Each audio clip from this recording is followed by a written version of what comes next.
नमस्कार भावानो. सकाळी उठलो आणि शेतात गेलो. बघतो तर काय, महाबळेश्वर साक्षात कापूसखेडमध्ये का कापूसखेड महाबळेश्वरमध्ये आहे, तेच काय समजत नव्हतं. बरं जाऊन दे म्हटलं, आपण आपलं गव्हाला ताण लागल्या पाणी पाजावं. गेलो पाणी पाजायला. बघतोय तर काय, सगळीकडं दुकान असं भरलेलं. टोपी काढून बघितलं तर पाण्याचं जरा हे झालं आता विषय संपला. म्हटलं आता जाऊया विजिटला. विजिटचा कॉल आला. म्हटलं आमच्या जोडदाराला फोटो काढायचा लय शोक. गड्यानं काढली स्टिक आणि लागला सेल्फी काढायला. त्याला म्हटलं बाबा सावकाश.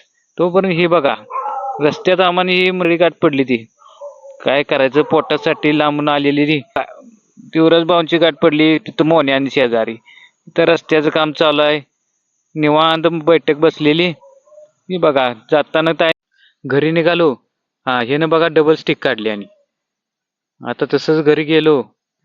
कंटाळ तर आलेला खूप, भूक पण लागलेली. तोवर शॉन पथक दिसला आम्हाला. त्याचं काम तीच करणार. आता कंटाळा आलाय. आजच्या दिवसाचा ब्लॉग एडिट केला आणि जाऊन झोपलो. धन्यवाद मित्रांनो. आजचा पहिला ब्लॉग इथेच संपला. धन्यवाद.